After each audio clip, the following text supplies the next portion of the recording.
2014 September 4-ാം തീയതി മീററ്റിലെ CCS ജില്ലാ ജയിലിന് മുന്നിലേക്ക് അതീവ സുരക്ഷയിൽ ഒരു പോലീസ് വാഹനം വരുന്നു. ഈ പോലീസ് വാഹനത്തിൽ നിന്ന് വലിയ സുരക്ഷയോടുകൂടി തന്നെ ആ ഒരു പ്രതിയെ ജയിലിനുള്ളിലേക്ക് കൊണ്ടുപോകുന്നു. 4 ദിവസം കഴിഞ്ഞ് വധശിക്ഷ നടപ്പിലാക്കേണ്ട പ്രതിയാണത്. എന്നാൽ വധശിക്ഷ നടപ്പിലാക്കാൻ വേണ്ടിയിട്ട് സർവ്വസജ്ജമായിരിക്കുന്ന ജില്ലാ ജയിൽ അവസാന നിമിഷം കേട്ടത് മറ്റൊരു വാർത്തയാണ്. അതിലേക്ക് വരാം. പക്ഷേ അതിനു മുൻപ് ജയിലിൽ ഒരുക്കങ്ങളെല്ലാം പൂർത്തിയായിരുന്നു. ആരാച്ചാർ പവൻ കുമാർ അവിടുത്തെ തൂക്കിക്കൊലയ്ക്ക് വേണ്ടിയിട്ടുള്ള എല്ലാ മുന്നൊരുക്കങ്ങളും നടത്തുന്നു. ഹാങ് ചെയ്യാൻ വേണ്ടിയിട്ടുള്ള ലിവർ വലിക്കുമ്പോൾ അത് കൃത്യമായി പ്രവർത്തിക്കുന്നുവെന്ന് ഉറപ്പാക്കുന്നു. ഹാങ്ങിങ് പ്ലാറ്റ്ഫോമിലെ ഡോറുകൾ കൃത്യമായി തുറക്കുമെന്ന് ഉറപ്പാക്കുന്നു. അതിനു വേണ്ടിയിട്ട് മരപ്പണിക്കാരെയും വെൽഡർമാരെയും എല്ലാം കൊണ്ടുവന്ന് കൃത്യമായി പരിശോധനയും ജോലികളും എല്ലാം നടത്തി എല്ലാ ഒരുക്കങ്ങളും പൂർത്തിയാക്കി കൃത്യമായി ആ തൂക്കുകയർ ഒരുക്കിയിരിക്കുന്ന മുറി സജ്ജമാക്കുന്നു.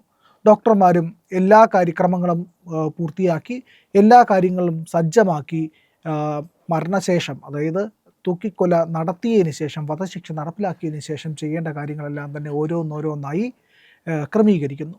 പക്ഷേ 2014 സെപ്റ്റംബർ 8 പുലർച്ചെ നടത്തിയിട്ടിരുന്ന വധശിക്ഷ ഏതാണ്ട് 4 മണിക്കൂർ മുമ്പ് ഒരു അർജൻറ്റ് മെസ്സേജിലൂടെ റദ്ദാക്കപ്പെടുന്നു. ആ റദ്ദാക്കപ്പെട്ട മെസ്സേജ് എത്തിയത് പരമോന്നത നീതിപീഠമായ സുപ്രീം കോടതിയിൽ നിന്നാണ്. ആ സുപ്രീം കോടതിയുടെ അന്തിമ വിധി കഴിഞ്ഞ ദിവസം വന്നിരിക്കുന്നു അതേ കേസിൽ. ഈ കേസ് ഏതാണെന്ന് കൂടി പറഞ്ഞാൽ നിങ്ങൾക്കൊരു പക്ഷേ കാര്യങ്ങൾ കൂടുതൽ വ്യക്തമാകും.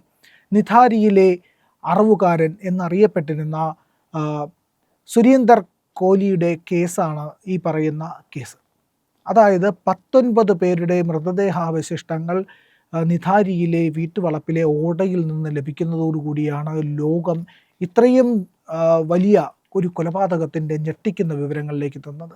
നിധാരി എന്ന ഗ്രാമം ദില്ലിയിൽ നിന്ന് വളരെ അകലെയല്ലാതെ ഉത്തർപ്രദേശിലെ നോയിഡയ്ക്കടുത്തുള്ള ഒരു ഗ്രാമമാണ്. ആ ഗ്രാമത്തിൽ അവിടുത്തെ ജനങ്ങളെല്ലാം തന്നെ തിങ്ങിപ്പാർക്കുന്ന ഒരു ചേരിയുണ്ട്. തൊട്ടടുത്ത നിധാരിയിലെ 31 എന്ന് പറയുന്ന സെക്ടറിൽ അതിസമ്പന്നരും ജീവിക്കുന്നുണ്ട്. ഈ അതിസമ്പന്നർ ജീവിക്കുന്ന നിധാരിയിലെ സെക്ടർ 31-അടുത്തായുള്ള വലിയ ചേരിയിൽ നിരവധി കുട്ടികൾ പകൽ സമയത്തൊക്കെ ഓടിക്കളിച്ചും ആ പ്രദേശങ്ങളിലെല്ലാം തന്നെ ഓടി നടന്നും അവരുടെ ബാലക്രീഡകളൊക്കെ ചെയ്ത് ഇങ്ങനെ നടക്കുന്നുണ്ട്. പക്ഷേ അതിലൊന്നൊന്നായിട്ട് കുട്ടികളെ മിസ്സാവുന്നതാണ് ആൾക്കാരെ ഭീതിയിലാക്കിയ സംഭവം. അപ്പോഴൊന്നും ഈ പറയുന്ന സുരീന്ദർ കോഹ്ലി ആരെന്നോ എന്തെന്നോ ഇല്ലെങ്കിൽ അയാളിലേക്ക് ശ്രദ്ധ പോവുകയോ ഒന്നും ചെയ്യുന്നില്ല. പക്ഷേ ഇതെല്ലാം കഴിഞ്ഞിട്ട് ഓരോരോ കുട്ടികളെയായി മിസ്സായിക്കൊണ്ടിരിക്കുമ്പോൾ ആൾക്കാർക്ക് പേടിയുണ്ടാവും സ്വാഭാവികമായിട്ട്. ഈ കുട്ടികളെ ഓരോന്നായി കാണാതാകുന്നതിന് തൊട്ട് മുമ്പ് അവരെ എല്ലാം കാണുന്നത് ഈ ഗ്രാമത്തിനടുത്തുള്ള ഒരു ഉപേക്ഷിക്കപ്പെട്ട കിണറിന് സമീപത്ത് നിന്നാണ്. അപ്പോൾ സ്വാഭാവികമായിട്ടും അതിനെ ചുറ്റിപ്പറ്റി ദുരൂഹത ഉണ്ടാവും. നമ്മളുടെയും കുട്ടിക്കാലത്തെല്ലാം തന്നെ നമ്മളുടെ ഗ്രാമത്തിൽ ഏതെങ്കിലും ഒരു സ്ഥലം പ്രേതബാധയുള്ളതായിട്ട് നമ്മൾ പേടിക്കാറുണ്ട്. കുട്ടികളുടെ ഭാവന ഇല്ലെങ്കിൽ അവരുടെ ഭയം ഇതെല്ലാം കൊണ്ടായിരിക്കും ഇങ്ങനൊരു സ്ഥലം ഉണ്ടാകുക. ഒഴിഞ്ഞ കാവോ ഒഴിഞ്ഞ വീടുകളോ മറ്റേതെങ്കിലും പ്രദേശങ്ങളോ കാടുമൂടിയ ഏതെങ്കിലും സ്ഥലമോ ഒറ്റപ്പെട്ട കിണറോ അങ്ങനെ എന്തെങ്കിലുമൊക്കെ ആയിരിക്കും. ഇതുപോലെ തന്നെ ആ നാട്ടിലുള്ളവരും വിശ്വസിച്ചു ആ കിണറ്റിൽ പ്രേതബാധയുണ്ട്, അവിടെ ആ ഭൂതം പിടിക്കുന്നതാണ് കുട്ടികളെ എന്ന് വിശ്വസിച്ചു കുട്ടികളെ അങ്ങോട്ട് പോകുന്നത് എന്നൊക്കെ വിലക്കി. പക്ഷേ എന്നിട്ടും കുട്ടികൾ അങ്ങോട്ട് പോകാതായിട്ടും ഓരോന്നോരോന്നായി കുട്ടികളെ കാണാതാവാൻ തുടങ്ങി, യുവതികളെ കാണാതാകാൻ തുടങ്ങി, ആൺകുട്ടികളെ കാണാതാവുന്നത്. കുട്ടികളെന്ന് പറയുമ്പോൾ പെൺകുട്ടികളും ആൺകുട്ടികളുമുണ്ട്. അങ്ങനെ ഏതാണ്ട് 19ഓളം പേർ അവിടെ മിസ്സാവുന്നു.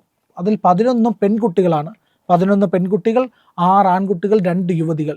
എന്നാൽ ഇതിൽ ഒരു യുവതിയുടെ തിരോധാനത്തെ തുടർന്ന് വലിയ കോളിളക്കം ഉണ്ടാവുകയാണ്. കാരണം ഇതിനെ പറ്റിയിട്ട് ഈ കുട്ടികൾ ഓരോരുത്തരും മിസ്സാവുമ്പോൾ അവിടുത്തെ രക്ഷിതാക്കൾ പോയിട്ട് പോലീസിൽ കംപ്ലയിൻറ്റ് ചെയ്യും. പോലീസ് കംപ്ലയിൻറ്റ് ചെയ്യുമ്പോൾ കുട്ടികൾ എങ്ങോട്ടെങ്കിലും ഓടിപ്പോയതായിരിക്കും എന്ന് പറയും. ഒരു യുവതിയെ കാണാതായപ്പോൾ ആ യുവതിയുടെ പിതാവ് ചെന്ന് പരാതിപ്പെടുമ്പോൾ പോലീസുകാർ പറഞ്ഞത് നിങ്ങളുടെ മകൾ ആരുടെയെങ്കിലും കൂടെ ഒളിച്ചോടി പോയതായിരിക്കും, കുറച്ച് ദിവസം കഴിയുമ്പോൾ തിരിച്ചു വന്നുകൊള്ളുമെന്നാണ്. കുട്ടിയുടെ ഈ യുവതിയുടെ പിതാവ് പോലീസിൽ പരാതി നൽകിയതിന് പിന്നാലെ തന്നെ ജില്ലാ ജഡ്ജിക്കും കോടതിക്കും സമീപിച്ച് അവിടെയും പരാതി നൽകുന്നുണ്ട്. ഈ പരാതിയുടെ അടിസ്ഥാനത്തിൽ കോടതി പോലീസിനെ വിളിച്ച് ശകാരിക്കുകയും കേസ് കൃത്യമായി അന്വേഷിക്കണമെന്ന് പറയുകയും ചെയ്യുന്നു. അങ്ങനെയാണ് പോലീസ് അന്വേഷണം നടത്തുന്നത്. പോലീസ് അന്വേഷണം നടത്തുമ്പോൾ അവസാനമായിട്ട് ഈ സുരീന്ദർ കോഹ്ലി ജോലി ചെയ്തിരുന്ന ബംഗ്ലാവിലേക്ക് അന്വേഷണം എത്തുകയാണ്. കാരണം തലേ ദിവസം ഈ പെൺകുട്ടിക്ക് ഒരു കോൾ വന്നിരുന്നു. അത് ആ വീട്ടിലെ ലാൻഡ് നമ്പറിൽ നിന്നാണ്. ആ ലാൻഡ് നമ്പറിൽ നിന്ന് വന്ന കോള് ശരിക്കും പറഞ്ഞാൽ അവിടുത്തെ ആ വീട്ടുടമയുടേതല്ല എന്ന് പോലീസ് സ്ഥിരീകരിക്കുന്നു. കാരണം വീട്ടുടമ സ്ഥലത്തില്ല, വീട് നോക്കാൻ ഏൽപ്പിച്ചിരിക്കുന്ന സുരീന്ദർ കോഹ്ലി എന്ന് പറയുന്ന ഈ യുവാവിനെയാണ്. 1970 ഉത്തരാഖണ്ഡിലെ അൽമോറയിൽ സുരീന്ദർ കോഹ്ലി ജനിക്കുന്നത്. അയാൾ 2003 നോയിഡയിൽ ഒരു ജോലി തേടിയെത്തിയതാണ്. അങ്ങനെ ജോലി തേടിയെത്തിയതിന് പിന്നാലെയാണ് നിധാരിയിലെ ഈ ബംഗ്ലാവിൽ അയാൾക്ക് കെയർ ടേക്കറായി ജോലി ലഭിക്കുന്നത്.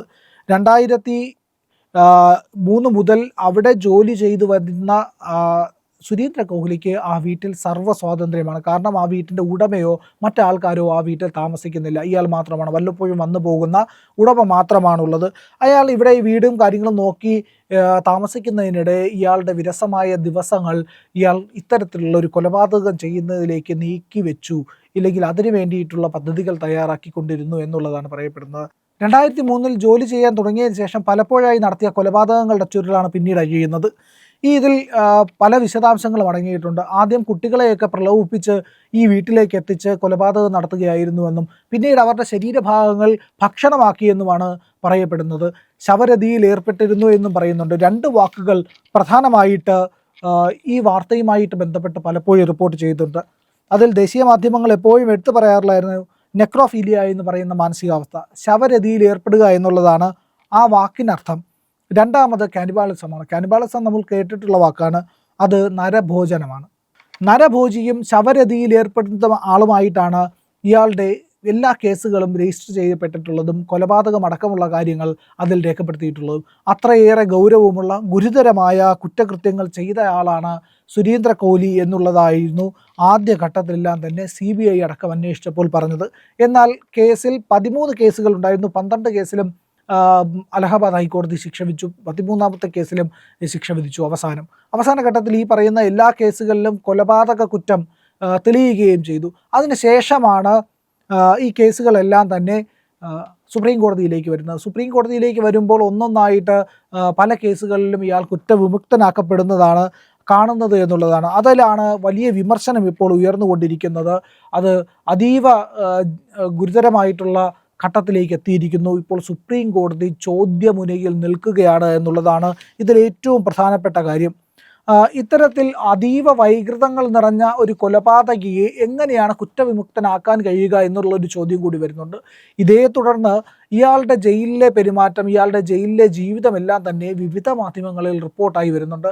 അതിലേറ്റവും പ്രധാനപ്പെട്ട കാര്യങ്ങൾ എന്ന് പറഞ്ഞു കഴിഞ്ഞാൽ 2014 സെപ്റ്റംബർ 8 വിധിച്ചിരുന്ന വധശിക്ഷയ്ക്ക് ശേഷം, അത് നടക്കാതെ പോയ വധശിക്ഷയാണ്, ആ വധശിക്ഷയ്ക്ക് ശേഷം ഈ സുരേന്ദ്ര കോഹ്ലിയുടെ സ്വഭാവം ആകെ മാറിയതായിട്ട് പറയപ്പെടുന്നുണ്ട്. ഇയാൾ നിയമപുസ്തകങ്ങൾ പഠിക്കാൻ തുടങ്ങി. നിരവധിയായിട്ടുള്ള കത്തുകൾ RTI അതായത് വിവരാവകാശങ്ങളൊക്കെ നൽകാൻ തുടങ്ങി. അങ്ങനെ പതിയെ ഇയാൾ നിയമപുസ്തകങ്ങളൊക്കെ വായിച്ച് വലിയ അറിവുണ്ടാക്കുകയും നിയമകാര്യങ്ങളിൽ നിരന്തരമായി വക്കീൽമാരുമായിട്ട് ബന്ധപ്പെടുകയും ഒക്കെ ചെയ്തു. അങ്ങനെ ഇയാൾ ഏതാണ്ട് 20 കിലോയോളം പേപ്പറുകൾ, ഇയാളുടെ കോടതിക്ക് സമർപ്പിച്ച പേപ്പറുകൾ, അപ്പീലുകളെല്ലാം തന്നെ ഇയാൾ കിടക്കുന്ന ജയിൽ സെല്ലിനകത്ത് സൂക്ഷിച്ചിരുന്നതായിട്ടും ജയിൽ ഉദ്യോഗസ്ഥർ പറയുന്നുണ്ട്. ഒരു ജയിൽ അധികൃതൻ പറഞ്ഞ കാര്യം പ്രധാനപ്പെട്ടത് ഇതാണ്: മരണത്തെ നിങ്ങൾ അത്രമേൽ കണ്ടു കഴിഞ്ഞാൽ നിങ്ങൾ ആളാകെ മാറിപ്പോകുമെന്നാണ്. അത് ഈ സുരേന്ദ്ര കോഹ്ലിയുടെ ജീവിതത്തിൽ നിന്ന് കണ്ടതാണെന്ന് ഈ ജയിലർ വ്യക്തമാക്കുന്നുണ്ട്. അപ്പോൾ വളരെയേറെ മാറ്റങ്ങൾ ഇയാൾക്ക് സംഭവിക്കുകയും അയാളുടെ കേസുകൾ ഒന്നൊന്നായി പഠിക്കുകയും അതിലെല്ലാം തന്നെ നിയമപരമായിട്ടുള്ള പുസ്തകങ്ങൾ വായിച്ച് അറിവ് നേടുകയും വക്കീൽമാർക്ക് കത്തയക്കുകയും ഒക്കെ ചെയ്ത് ഓരോരോ ഘട്ടങ്ങളിലായി തൻ്റെ കേസുകളിൽ ഓരോന്നിൽ നിന്നും വിടുതൽ വാങ്ങിക്കുകയാണ് ചെയ്തത്. അവസാന കേസിലും, അതായത് നവംബർ 8-ാം തീയതി അയാളുടെ അവസാന കേസിലും അയാൾ കുറ്റവിമുക്തനാക്കപ്പെട്ടിരിക്കുന്നു എന്നുള്ളതാണ്. ഈ പറയുന്ന നിധാരിയിലെ അറവുകാരൻ അവസാനം സ്വതന്ത്ര മനുഷ്യനായി മാറിയിരിക്കുന്നു. 13 തവണ കോടതി തൂക്കിക്കൊല്ലാൻ വിധിച്ച പ്രതി ഇന്ന് സ്വതന്ത്രനാണ്. അയാൾ പുറത്തേക്ക് ഇറങ്ങിയിരിക്കുന്നു എന്നുള്ളതാണ്. 55-കാരനായ ഈ സുരേന്ദ്ര കോഹ്ലി ഇപ്പോൾ സ്വതന്ത്രനാണ്, കുറ്റവിമുക്തനാക്കപ്പെട്ടിരിക്കുന്നു, ജയിലുകളിൽ നിന്നെല്ലാം പുറത്തേക്ക് പോയിരിക്കുന്നു. അയാൾ ഈ പറയുന്ന കൊലപാതകത്തിൽ ആദ്യത്തെ കേസിൽ നിന്ന് വിടുതൽ പ്രാപിച്ചതോടുകൂടി തന്നെ ജയിലിൽ ഇയാളുടെ സ്വഭാവം ആകെ മാറി. ആദ്യഘട്ടത്തിൽ ജയിലിലെത്തിയ സുരേന്ദ്ര കോഹ്ലിയുടെ സ്വഭാവം അതീവ ദേഷ്യം നിറഞ്ഞതായിരുന്നു. ദേഷ്യമല്ലാതെ മറ്റൊരു വികാരവും ഇയാളിൽ നിന്ന് അവിടുത്തെ മനുഷ്യരാരും തന്നെ, ഈ പറയുന്ന ജയിലിലെ സഹതടവുകാരോ ഉദ്യോഗസ്ഥരാരും കണ്ടിട്ടില്ല. പിന്നീട് ഈ കേസിൽ ഒന്നൊന്നായി വിടുതൽ കിട്ടിയതോടുകൂടി തന്നെ ഇയാളുടെ സ്വഭാവം ആകെ മാറി. കാലത്ത് മറ്റ് തടവുകാർ ഉണരുന്നതിന് മുൻപ് ഉണർന്നിരുന്ന് ധ്യാനിക്കുക, പ്രാർത്ഥിക്കുക തുടങ്ങിയ കാര്യങ്ങളെല്ലാം തന്നെ ഇയാൾ ചെയ്യുന്നുണ്ടായിരുന്നു എന്നുള്ളതാണ് ഈ പറയുന്ന ജയിൽ അധികൃതരിൽ നിന്ന് ലഭിക്കുന്ന വിവരം. അത്രയേറെ ഇയാളിൽ മാറ്റം വന്നിരുന്നു എന്ന് പറയുന്നുണ്ട്. ഈ പറയുന്ന മാറ്റങ്ങളൊക്കെ തന്നെ ഏത് വിധത്തിലായിരിക്കും, ഇയാൾ പുറത്തിറങ്ങിയും ഇതേ കുറ്റകൃത്യങ്ങൾ ആവർത്തിക്കുമോ എന്നുള്ള ആശങ്കയും ഉണ്ട് ഇപ്പോൾ. അപ്പോൾ സുപ്രീം കോടതിയുടെ നേരെ ഉയരുന്ന ഏറ്റവും വലിയ വിമർശനം, ഈ വിധിയിൽ ഉയരുന്ന ഏറ്റവും വലിയ വിമർശനം എന്ന് പറയുന്നത് ഈ കൊലപാതകങ്ങൾ പിന്നെ ആര് ചെയ്തു എന്നുള്ളതാണ്. ആ നാട്ടിലെ ആളുകൾ ചോദിക്കുന്നുണ്ട്, നിധാരിയിലെ രക്ഷകർത്താക്കൾ 19 പേരുടെ രക്ഷിതാക്കൾ, വീട്ടുകാർ ചോദിക്കുന്നുണ്ട്, ഞങ്ങളുടെ കുട്ടികളെ പിന്നെ ഭൂതം പിടിച്ചതായിരിക്കുമല്ലേ എന്ന്.